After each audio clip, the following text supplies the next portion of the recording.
focus and my objective in this talk is about your mindset more than anything else. Changing the way that you approach things, changing the way you look at them. Now, the most difficult thing about a mindset is resetting what's set.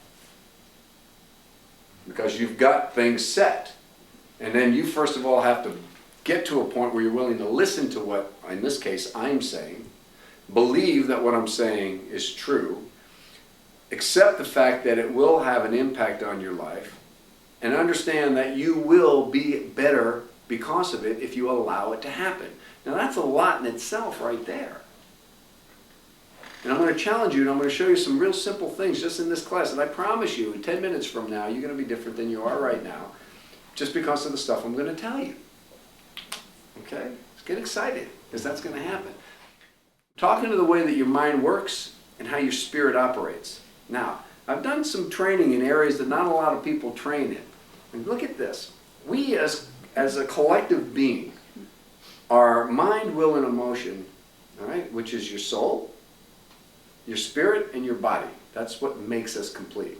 We walk around in this carcass, this physical thing, this flesh, this carbon fiber matter here, that's all electronic synapses and everything else that's going on. Okay? We have a spirit, which is that God fire that puts the light in our eyes, and that's why you can see some people that have real dim spirits. You know, they're dark people and their spirits are really dim, and then other people are really bright spirited and they're very lit. The spirit's the candle inside. Okay? It's the connection to our source. And then there's our soul, and the soul is the mind, will, and the emotion. Okay? The mind is your thinker, the will is your feeler, the will is your intuition, and the emotions are your feelers. And this is what makes us complete. Now, we nurture mostly our physical. That's what we tend to the most. We're hungry, we eat, we're cold, we put on clothes, we're bored, we get something new, exciting. You know, we're always catering to the physical, right? But the thing that's interesting is what's born first. And what's born first is your spirit. Your spirit has a 9-month jump on your body, on your physical. It has a 9-month jump on your soul. Spirit is the first thing. And the spirit is supposed to be in charge. But what happens is, because of the nature of us being in a fallen world, the spirit slowly gets eaten up by the physical. And the physical and the flesh start to dominate the spirit. And now you're on a reckless course through life, bouncing off of things in trial and error, because your spirit's trying to let you know the right thing to do, but it can't because it's been squashed. And it's this puny little thing in this big operation called you. And when you start feeding your spirit and start talking to your spirit and empowering your spirit starts to grow. You can only fit 100 pennies in a dollar. It's only 24 hours in a day. So what happens when the spirit grows? The flesh gets less. The spirit grows, the flesh gets less. And when your spirit starts to take over and dominate, your life starts to work better and make more sense. So I want to talk and address your spirit. With the inner little girl and the inner little guy, I'm going to address that. I'm addressing the adult for January, and that's the person that's in charge. Right? But I'm addressing the spirit of the adult. And the spirit of the adult is what I'm trying to get to, and to show you some things and to have it resonate at an inner place where it's going to change how you go about doing what it is that you're doing. Even if you're totally petrified with what you're doing, and you're totally locked into what you're doing, we've got to get some changes going. Priorities. Your time management, your focus, and your goals. This is just it's a pie chart, and it's got an example on it. We're just going to work with this a little bit. All right, this whole pie chart thing. Basically what a pie chart is a pie chart is used to graph or to map or to measure something in proportion. And it can be used for anything. We're going to talk about the pie chart in measure to your life. And we're going to talk about a generic, big picture of your life in working with this for the next few minutes. And then you're going to have some assignments to do over the week and over the month that if you do that, it will make a difference. This is a tool. And if you use this tool, and I'm going to explain to you how to use this tool will work for you. All right? I'll give you the category on how we're going to work. This works around you. So I'm going to speak in generic terms, but people operate differently. For example, some people live their life by the second hand. Just very quick, they can do a lot, they move around, they get a whole lot out of a day. They get more out of a day than some people will get out of a year. Other people live their life by the calendar.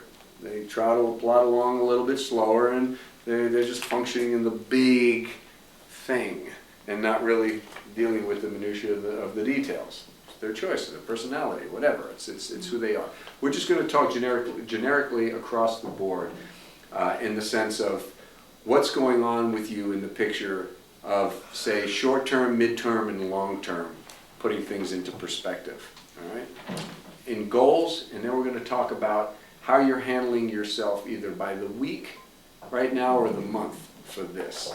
Up here is a little example, and what I find to be really interesting about this example, this thing was made a long time ago, and it cuts up just a general life for an example purposes. It's got a big slice over here of work, which most people spend a majority of their time working, and then acting, and then studying, and then there's personal, and then there's friends, and this little tiny slice over here says computer. Isn't that funny? Now the computer is like almost the whole stinking thing. Most of you guys have computers in your pockets right now. Yeah, because in computer time. Now what this is about is time. Where are you putting your time, and where, with focus, and where are you putting your focus? I need you to be as honest as you can with this. And then when you're done being honest, I want you to go to the next level of honesty and really be honest. Okay? Don't fool yourself. This is about you being very honest right now. And I want you to go ahead and take one of those circles and cut up a pie chart to the best of your ability on what your life realistically is like right now. So that means if you spend a whole bunch of time in coffee shops, hanging out, doodling on the computer, talking and looking busy, give a big old slice to what's called screwing off. That's called screwing off time, and it has a category. And screwing off time is when you're doing things that aren't doing one of two things. They're not making you money, and it's not advancing you. If it doesn't advance you and it doesn't make you money, we're calling it screwing off time. Okay? Because I believe in what, Miss Orman believes in, what Mary Kay believes in, that it's God first, people second, money third. Order of priority that you should live by if you want to have a good, healthy perspective. Okay? So, look at that pie chart. Now cut it up and put down in there, what your stuff is. What do you do? Where do you spend your time? Organize your time and your focus so that it's going to perpetuate you by advancing you, moving you forward, or making you money based on where it is you're spending time. Now, don't get me wrong. Walking on the beach and being meditative, hanging out, playing an instrument, or just sitting by yourself or whatever, that's not necessarily screw off time if it's something that's maintaining you and it's helping you. Sometimes you need to go out and just play, and you need to do a little screwing off. There's nothing wrong with screw off time. It just depends on how big a piece of the pie it is. So, perpetuate yourself along. Some of you should be looking right now and going, this is really a big piece of pie right there, and would rather not have that piece be so big. I sure would like this piece of pie to be big. Now, yesterday somebody asked me in the Thursday class, to acting, if you're going to class, if you're working on your craft, is that acting? Are you an actor? Absolutely. It doesn't mean you're just being paid. If you're working on what it is that you're looking to aspire to. Who was it? Was it Tom was telling me 10,000 hours. What's we saying? 10,000 hours. Anybody that's done anything, that's mastered anything, 10,000 hours. 10,000 hours of study. You're in it. You're doing it. You're after it. You're chasing it. You're desiring it. You're believing for it. You're doing it. It's you. It's consuming you. It's submerging you. It's becoming you. It's saturating you. Then you can't not. You have to get better at it. You have to get better at it. Just doing it again and again and again and again. Are you getting better at playing the guitar by playing it more? Yeah? Yeah, you should be. Anybody doing anything that's serious about it, you getting better as an actor by showing up and studying and doing work? Yeah, you should be. That's how that works. Okay?